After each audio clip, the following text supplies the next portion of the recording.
Om Araham, I am Gangaram, and today I want to talk about the subject of suicide, which is a talk Samanji has often given, and I wish to reflect in part on some of his teachings about this, because I've found them personally very helpful thinking about what he has had to say.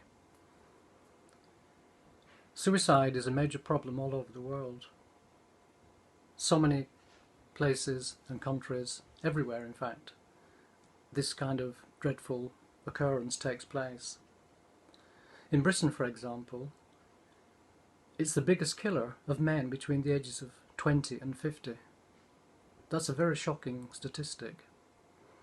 In India also, suicide rates are very high. Not as high as some countries like Japan, but an enormous cause of concern, especially understanding from what I've read about the statistics on India, that over the last 50 years, the suicide rates have been increasing every 10 years over that 50-year period. So this is also very shocking. It has a massive impact on those who are left behind. And I know this firsthand from my own experience. My dad's father committed suicide, hanging himself in a barn. And my father's brother also did the same. I didn't hear about these until I was an adult, and that's because this topic was not talked about in the family at all. And in fact, my mother used to say to me, when I finally discovered this, "Don't mention this topic to your father, never talk to him about it, it's too disturbing." Of course, there are many causes of suicide like depression, family problems, bankruptcy, unemployment, the list is endless. But according to Samanji, suicide is essentially a spiritual problem, as it is without any purpose.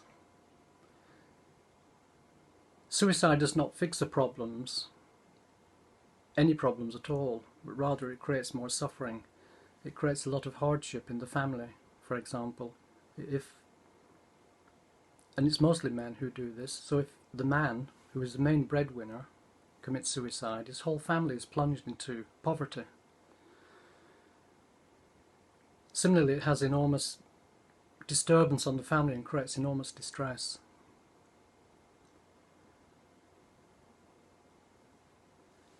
It also creates, as Samanji points out, more karmic bondage.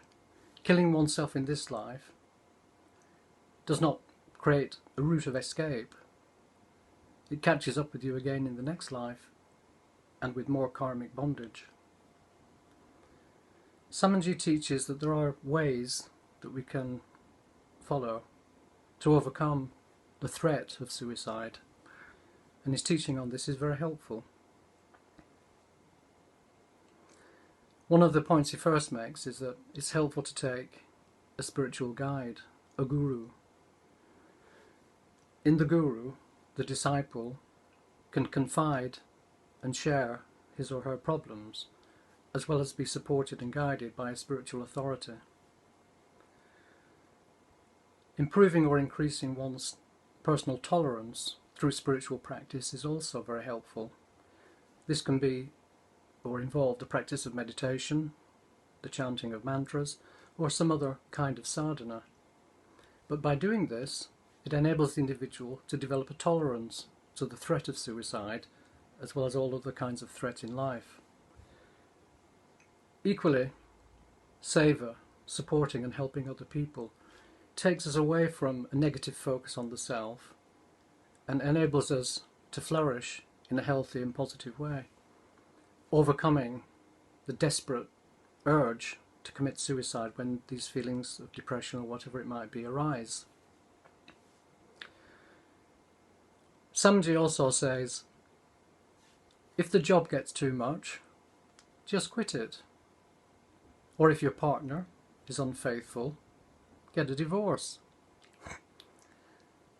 We have a choice.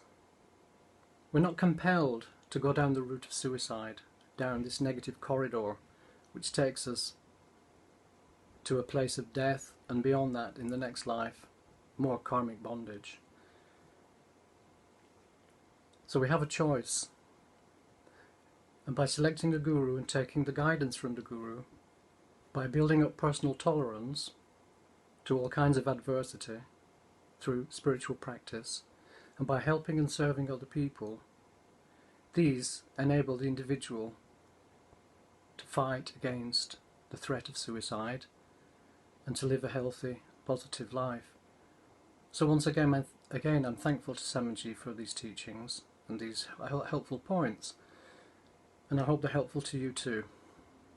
Thanks for listening. Om Araham, Om Araham, Om Araham.